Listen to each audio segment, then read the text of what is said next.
नमस्कार, मैं जितेंद्र चतुर्वेदी। मतांतर में आप लोगों का स्वागत है। केजरीवाल का डर अब खुलकर सामने आ चुका है। कम से कम उनका जो ट्वीट आया है वो, और उससे पहले जब वो कल एनडीएमसी की बैठक से भागे तो ये चीज़ साफ हो गई कि अब जिस तरह से एजेंसियां काम कर रही हैं और तमाम सवाल उनसे पूछे जा रहे हैं, उसके बाद से वो उनकी पार्टी हड़बड़ा गई है। भले वो ईमानदारी का दावा करते रहे हों, लेकिन जिस तरह से बेईमानी के आरोप में उनकी पार्टी, उनकी सरकार और उनके तमाम विश्वस्त सहयोगी फंसते जा रहे हैं, घिरते जा रहे हैं, उसने उनके लिए एक संकट खड़ा कर दिया है। तभी जब एनडीएमसी में सवाल पूछा गया तो उन्होंने जवाब देने की बजाय वहां से वॉकआउट करना बेहतर समझा। और अब जिस तरह से उन्होंने राघव चड्ढा को लेकर ट्वीट किया, उससे एक चीज़ तो साफ नज़र आ रही है कि जो चैट मिली है उस चैट में कई नाम आए हैं, और इस बात की जानकारी तो उन सभी लोगों को है जो लोग दारू घोटाले में शामिल रहे। भले से वो नाम उनका नहीं है उन 15 लोगों में, लेकिन फिर भी उस चैट से बहुत कुछ चीज़ें निकल कर आ रही हैं। तभी अरविंद केजरीवाल अब ये कह रहे हैं कि अब राघव चड्ढा को भी गिरफ्तार किया जा सकता है। हालांकि वो कारण बता रहे हैं कि साहब देखिए, अब उनको गुजरात का प्रभारी बना दिया गया है, तो अब उनके गुजरात के प्रभारी बनने की वजह से भाजपा डर गई है, सो अब उनके ऊपर भी कोई केस वगैरह बनाया जाएगा और उनको पकड़ा जाएगा। लेकिन असली कहानी जो है वो अरविंद केजरीवाल बताएंगे भी नहीं। और वैसे भी कोई भी पार्टी जो चुनाव लड़ रही है और सबसे बड़ी बात जो ईमानदारी का दावा करती हो, वो क्यों ही कहेगी कि उसके लोग इस वजह से फंस रहे हैं या उस वजह से फंस रहे हैं। 2 गिरफ्तारियां हुई हैं और उन गिरफ्तारियों में जो चीज़ें कोर्ट में सामने आई, उससे एक बात तो साफ है कि उसके बाद कई लोग फंसने जा रहे हैं।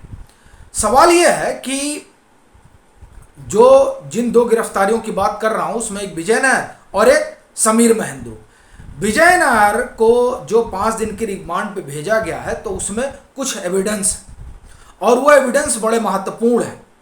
यही वजह है कि सीबीआई ने जब कहा कि हमें इनकी रिमांड चाहिए तो 5 दिन के लिए उनको भेजा गया कि नहीं ठीक है, आप लेकर जाइए।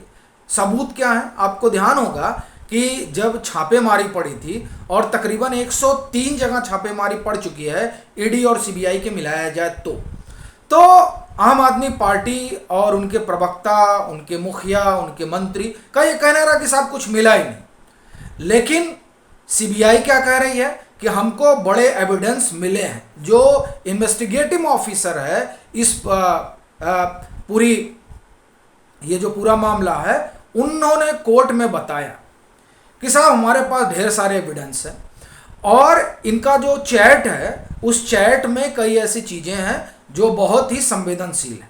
चैट दिखाया गया, फिर इनके 2-2 फ़ोन हैं।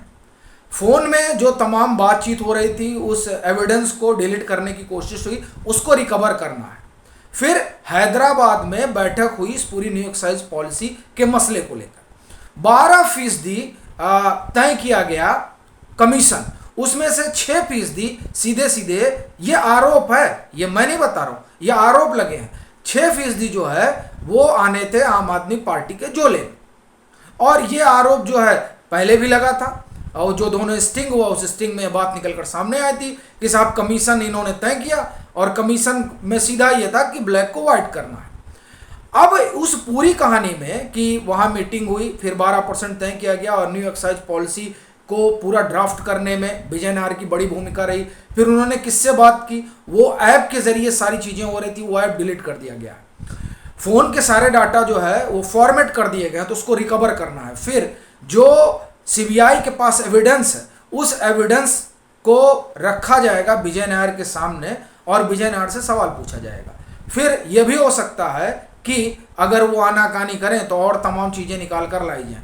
लेकिन उस चैट में और मालूम पड़ता है कि जो समीर महेंद्रू को लेकर ईडी ने जो कोर्ट में कहा, उसे इन दोनं चीज़ों को मिलाया जाए तो 50 करोड़ रुपए ईडी ने समीर महेंद्रू वाले मामले में कोर्ट को बताया है कि उस 50 करोड़ रुपए जो हो, ये अनड्यू फेवर का सीधे मामला है।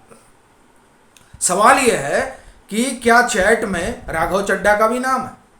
अब यूं ही तो अरविंद केजरीवाल नहीं कह रहे हैं, अरविंद केजरीवाल ने सत्येंद्र जैन की भविष्यवाणी की, मनीष सिसोदिया की भविष्यवाणी वो पिछले 1 महीने से कर रहे हैं। अभी अलग बात है कि अभी भी मनीष सिसोदिया बचे हुए हैं, चूंकि ऐसा मालूम पड़ रहा है कि उनके लिए कॉन्क्रीट एविडेंस जुटा रही है और जिसका जरिया जो है वो यही 2 शख्स हो सकते हैं। चूंकि ये महज इत्तेफाक नहीं है कि दोनों स्टिंग ऑपरेशन जो हुए, उस दोनों स्टिंग ऑपरेशन में जिन 2 लोगों को पकड़ा गया है, की लोगों में इन्हीं लोगों का नाम रहा और इन्हीं को, एक को सीबीआई लेती है और एक को ईडी लेती है और उसके बाद में तमाम जांच पड़ताल करना शुरू करती है। और वो जैसे ही जांच पड़ताल करना शुरू करती है, उसके महज 2 रोज बाद अरविंद केजरीवाल का ट्वीट आ जाता है और ट्वीट में कहते हैं कि अब नंबर जो है वो राघव चड्ढा का। तो ये कोइंसिडेंस तो नहीं हो सकता है कि इससे पहले कभी भी अरविंद केजरीवाल ने राघव चड्ढा को लेकर ये नहीं कहा था कि नहीं अब जो है राघव चड्ढा गिरफ्तार हो सकते हैं। लेकिन अचानक ये बात कैसे आ गई, मैं आपको उनका स्टेटमेंट सुनाता हूं जो उन्होंने ट्वीट किया, फिर आगे चलता हूं। जब से राघव चड्ढा को गुजरात का सहप्रभारी नियुक्त किया गया है और उन्होंने गुजरात में चुनाव प्रचार के लिए जाना चालू किया है, अब सुन रहे हैं कि राघव चड्ढा को भी ये लोग गिरफ्तार करेंगे। किस केस में करेंगे और क्या आरोप होंगे, ये अभी वो लोग बना रहे हैं।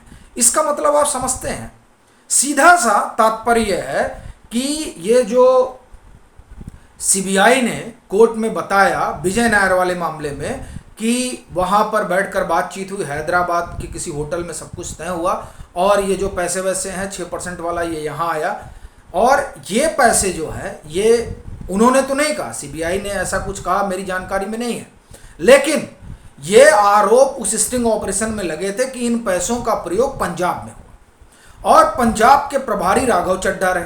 अब राघव चड्ढा जो है वो गुजरात के प्रभारी हैं और विजय नायर जो है वो गुजरात का इनकी मीडिया स्ट्रेटजी भी देख रहे थे। तो ये सारी बातें एक दूसरे से जुड़ी हुई हैं। फिर आप देखिए अभी पीएफआई को लेकर किस तरह से इनके अंदर दर्द हुआ, फिर पीएफआई के आने के बाद में संजय सिंह कहाँ है लोग पूछ रहे हैं, न मालूम क्या सब माजरा है कि ये गुजरात चुनाव, फिर पंजाब चुनाव, फिर ये न्यू एक्साइज पॉलिसी, फिर पीएफआई से लिंक जुड़ना और उसके बाद में फिर अचानक गायब हो जाना। तो ये तमाम चीज़ें कई तरह के संदेह पैदा कर रही हैं और सवाल खड़ा कर रही हैं कि क्या वाकई में जिस ईमानदारी की बात अरविंद केजरीवाल कर रहे थे वैसा ही है, या फिर इन 2 शख्स के गिरफ्तार होने के बाद अब एक सीरीज शुरू होगी ऐसी जिसमें वो लोग ईडी और सीबीआई की गिरफ्त में आएंगे जिनको अरविंद केजरीवाल की इनर सर्किल का माना जाता है। क्योंकि विजय नायर का पकड़ा जाना अपने आप में एक बड़ी घटना है और ये जैसा कि हमने पहले भी कहा था कि दरअसल दोनों लोगों की जान उनमें बसी हुई है, क्योंकि उनके पास बड़े राज। जब छापे पड़े थे तब विजय नायर यहाँ नहीं थे, विजय नायर बाहर थे। उनको बुलाया गया तो सीबीआई का कहना है कि उन्होंने जांच में सहयोग नहीं किया। जब जांच में सहयोग नहीं किया तो हिरासत में लेना जरूरी हो गया।